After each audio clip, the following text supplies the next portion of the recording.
Alright guys, welcome back to a brand new video. In today's video, I'm going to be showing you guys how to make custom storms and battle royale like storms. Let's get into the video. The things you're going to be needing for this video is going to be if you're going to do the battle royale type phases or storms, then you're only going to need the advanced storm controller. But if you want to do custom phases, then you're also going to need an advanced storm beacon. Let's go into the settings. First, we're going to need the advanced storm controller and copy these settings. Phase 1 radius, put this at 180, but this is optional. If you wanted to put this to higher or lower, then you can. Delay time, again, this is optional, but I'm also only going to do 5 seconds off of delay time just for the video. And for bounce radius, put this at 360. This is probably the best setting, and also enable storm sickness just in case if like people are trying to camp you in your zone and just have floppers, then just add the storm sickness, but this is optional. When you do that, so when you put those settings on, all you need to do is just put those settings, and there you go. And now you can have the storm, and that's the first phase, and then the more it goes into, it gets smaller, smaller, and smaller. And the only downside about the battle royale phases is that the time is really slow. So right here, this time, it takes 3 minutes just to close, just to get ready for the phase, and then it takes another like 3 minutes to fully close in the phase. So if you like are not patient for the storms, then I do not recommend this. But now we're gonna do the custom storm phases. Let's get started. So now you're gonna get your beacon or storm beacon, and the only thing you need to change on the storm controller is use custom phases, turn this to yes. And then for this storm beacon, make sure for this put the first storm beacon right next to the storm controller so that way it doesn't lag out, because if you put it like outside of the map, like right here, then it will like make it so that way the storm is like right here. Like this is the entire circle. Like you see my pin, like that's the entire circle. It's gonna be really wonky. So the best setting is to just keep it right next to the storm controller, and you should be fine. Now copy these settings.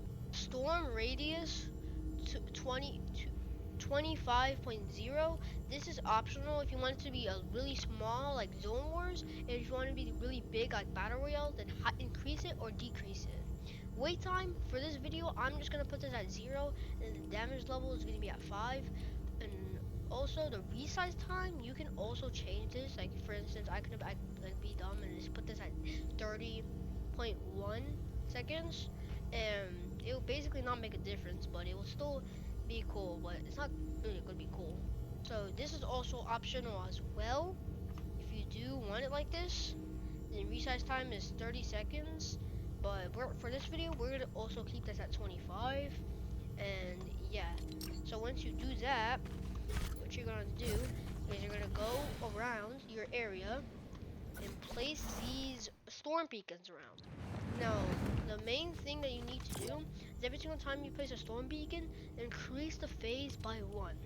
And now, the thing that Fortnite doesn't want you to know, or maybe doesn't know, people might not know, but it depends on the person, because in my servers, for some reason, this phase 1 affects all the phases. So if you have this one as phase 1, then it will not work properly. And it'll make it so that way the phase 2 is what phase 1 is.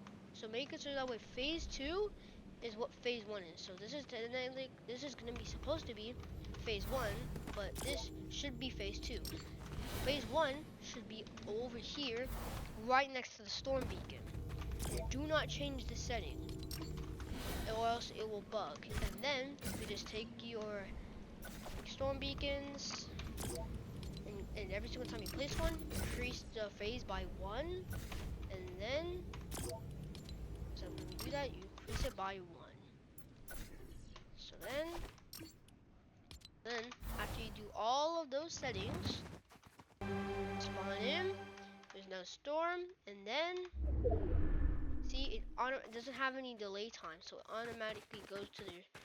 So you have to go to your area automatically. There is no wait time. So then, yeah, you see the storm. It closes very, very fast. Now, how you can make this slower is just increase the resize time. So after this, I'll show you what I mean. And you see that, and then boom, it's like a storm. It's like a normal Zone Wars. It has no wait time, so it just goes automatically, and it just bounces back and forth. So I went to phase 1, and this is technically phase 2, so it hasn't fully closed in on phase 2. So then it fully closes, and then it bounces right back, because there is 0 delay. And then I have to find where it is. And I don't know exactly where it is, but we should find it eventually. And as you can see, while it's moving, the zone is getting smaller and smaller and smaller until there is no storm. So that's basically how the game really works. Now, what you need to do is if you want to make it so that way the zone time is slower, increase this exact thing. Resize time, make this instead of like 25, make it at least 2 minutes so that it's not as fast. But if you don't want, if you're not patient, then put it to 1 minute and 30 seconds, or as real just seconds. Just put it at 90 seconds to make it so that way it's not as slow or fast. It's like a really good sweet spot. And yeah, once you've done all of that, you should have custom. That's basically how to make advanced storms with custom phases and non-custom phases. I hope you guys found this video helpful, and if you guys did, be sure to like and subscribe. Thank you guys for watching, and have a wonderful day. Peace out.